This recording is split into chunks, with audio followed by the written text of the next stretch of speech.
I look like a complete retard. Sorry, I have nothing against disabled people. I'm just... Okay. I'm actually disabled, to be honest with you.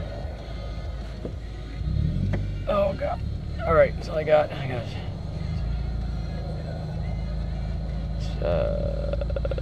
let me set a timer here real quick, because I only had a few minutes left on this, and I want to keep talking and cut off. Oh, wait.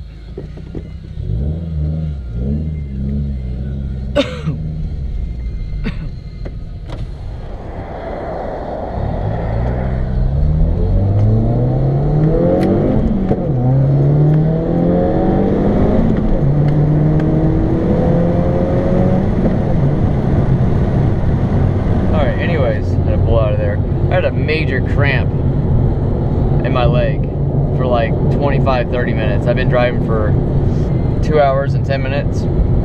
I had to go to Sanford, which is like next door, pretty much Orlando.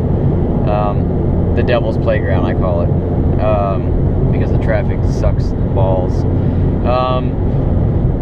Yeah, so I had to go to Orlando to get some warranty work done. Actually, I really didn't need warranty work. I just... Oh my God, the phone's ringing. I apologize. Hello? Hi. Yeah. I just put the order in. It'll be done by 6. Okay, because I had to pull over. I had a cramp in my leg. This is the worst trip ever. I couldn't move my leg when I was shifting my clutch pedal, and I had to pull over in Lake Wills at some park and stretch my leg like an idiot on the side 27 for 15 minutes, like an old person. So... Alright, I'm passing Fat Boys right now in Haines City. Okay. Alright, bye. Bye. I apologize, guys. When duty calls, duty calls. Just joking. Anyways, where was I? Okay, so, yeah, I had one day off, which is today, because I have no life.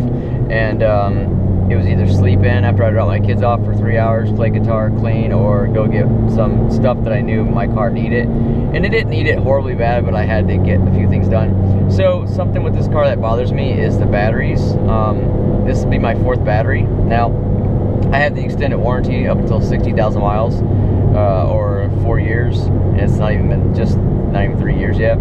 So I wanted to get a new battery. They replaced the battery.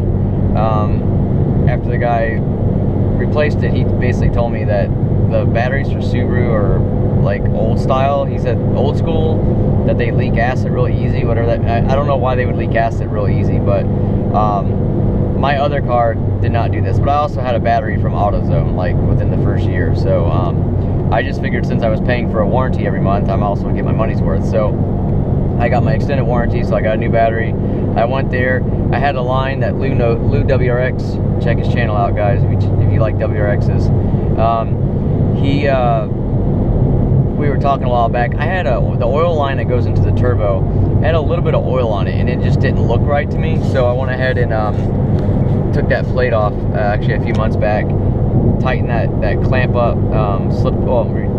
fit the hose back on there, tighten it back up, clean that line off, and it hasn't dripped since, but I pointed out to him and he can kind of see where it was leaking. He says they replace those hoses all the time, so he replaced the whole thing and he got rid of that crappy black cap that comes on there, and actually put like an actual clamp on there, so hopefully that'll stop it. I didn't check it out yet because I just got my car back 2 hours ago. I've been sitting there since 6:30 this morning, and I didn't leave until 2:40 or 2:30.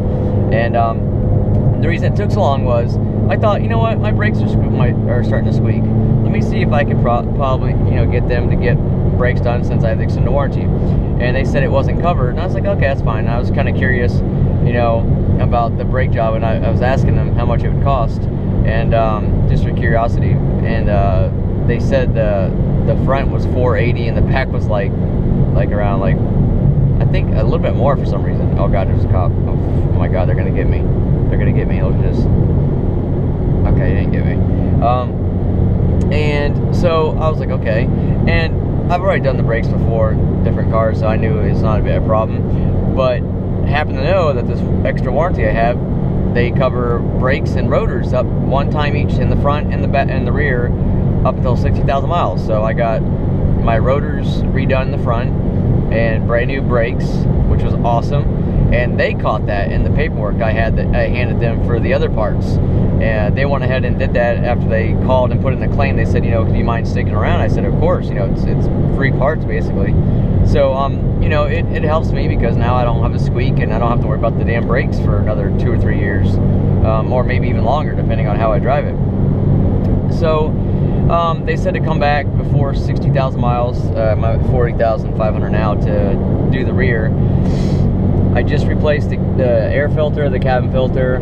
I did the oil change 400 miles ago myself, and rotated the tires. So the next thing I'm going to do myself is do the, I'm going to drain the transaxle, excuse me, I'm watching Aliens.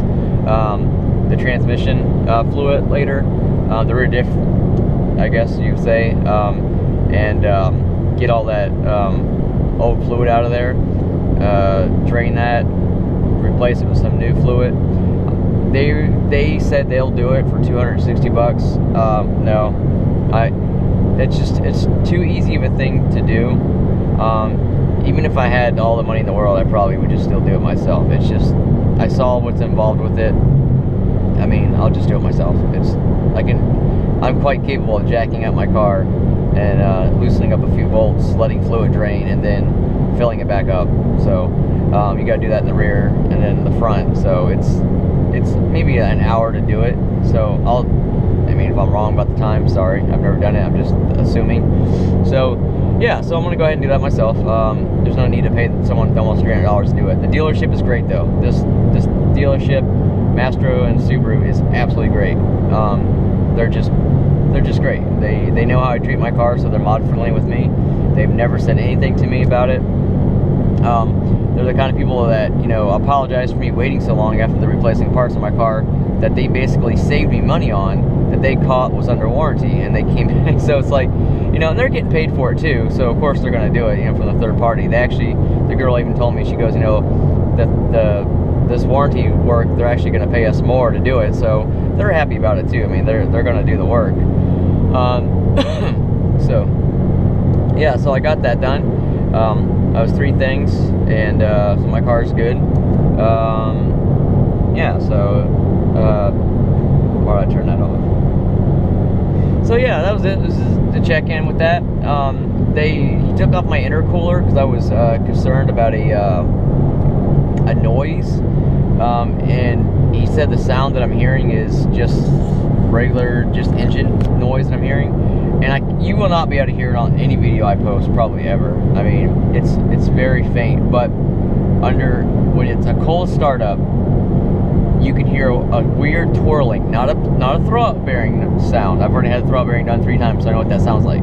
But it's like a weird, if you were to take metal or like a piece of aluminum, you and another person, and kind of go back and forth with it and make that noise that aluminum would make, a thin piece of aluminum, you know. I can't even make the sound, but I may be explaining it wrong too. But that's what it sounds like. If you stand on this side of the engine, so if you're my right side, so if you're looking at the car, it'll be your left. You can hear a weird. It's a weird sound, and it's something that doesn't stand out a lot, but I can hear it, and I don't remember hearing it. Like, I knew it was there up until about a year ago, but to me it sounded like it was getting louder. He said it's something normal. He said it was, what the hell do you call it? He said he checked into it, and it was now I could be wrong, so I'm sorry. I thought he said something about high flow fuel pump, but that to me is weird. I don't know, because the fuel pump's nowhere in that area, so I am obviously wrong about that, and unless he was describing it wrong to me. He's like a Hispanic guy, so he's got a real thick accent. I was only gathering a little bit what he was saying, but he's super cool, and he's the one that's been working on my car like the last 4 or 5 times. So if I misunderstood him, I mean, oh well. But yeah, so basically the sound's normal, but it's a weird sound. So I haven't really compared any other WRXs to it, so I don't know.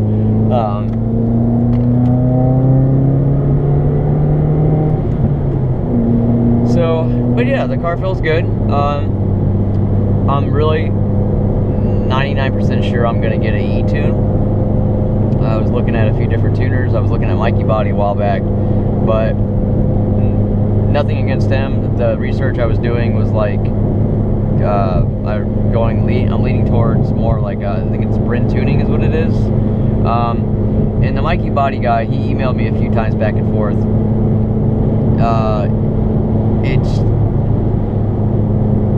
I don't know how to explain it. I don't want to talk bad about anybody because I never talked to the guy on the phone. But it seems like when you're on his page, he's saying, if you're looking for power, I'm not your man. Well, I'm looking for power, but I'm also I'm looking for reliability, but I'm also looking for a little bit more power. If I'm going to pay you to e-tune my car, which is supposed to be better than an off-the-shelf map, I would assume that you would at least do a little bit more, you know, power gains for me. So he doesn't like that. He doesn't like intakes without boxes. That may be true. He says they're pointless. He says that when you have the box, when you get an intake with the box, they're more power than an intake without the box. To me, I'm not a tuner, so he's probably right. But in my mind, I'm thinking, why would an intake why would an intake that's in a box that's collecting hot air have more power or produce a little bit more power than an intake that's not in a box that's freely sucking in cold air? I don't get that, but that's what he told me. I have the email. And then he doesn't tune cars that have catless J pipes. I don't have a catless J pipe, and I would never get a catless J pipe. Every downpipe I've ever had has a cat on it, so I don't have to worry about that. But there was a few other things he was just kind of saying that was like, it's kind of weird. And I went to about 3 or 4 other different tuner websites and done a lot of research, and the one that keeps coming back to me the most is Bryn Tuning. So I'm going to talk to him and feel him out, see how he sounds. Look at that rice, Jesus Christ. And just to, see where it goes. But the reason I want a e-tune before I get off here is, from what I gathered, an e-tune is basically, off-the-shelf maps are obviously one size fits all. E-tune is something that's, you do a couple data logs, 3 or 4. It's something that's particularly just for your vehicle.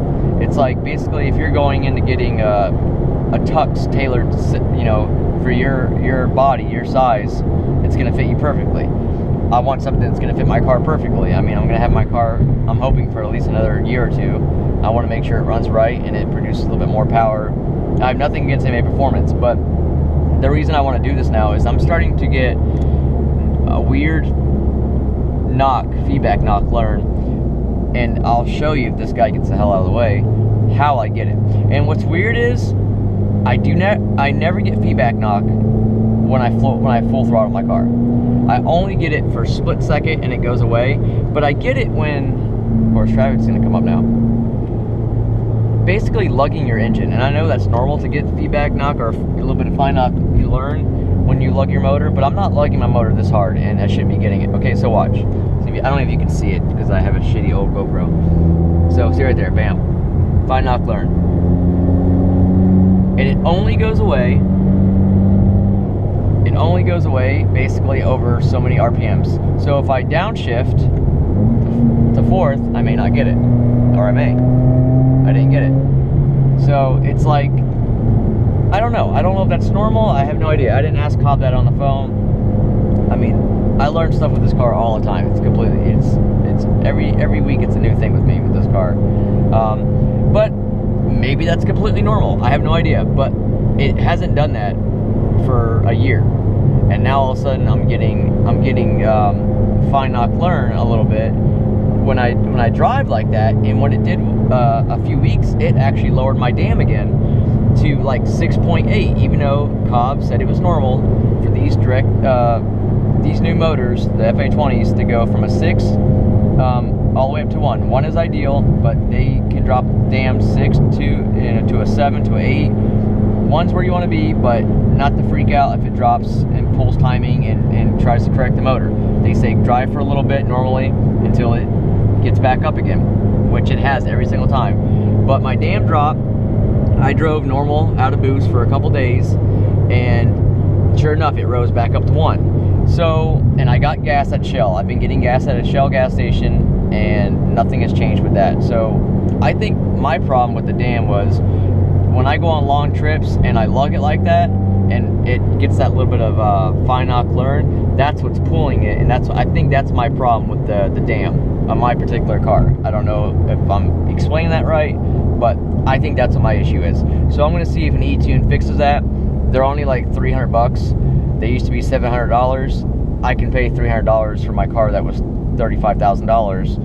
It's not worth that now, but I can at least make sure I can pay $300 to $500 to make sure something is accurate for my vehicle. But I would never floor my car, and if I got feedback knock at high throttle, I would back off right away. I've never got that. And my mind, from what I've gathered, that's the worst thing. So I haven't got that yet, but that's it. I'm gonna end this video real quick. I'll post it later, which is kind of weird. I just said that because like when I post the video, it's already gonna be posted and you're gonna hear this. It's stupid.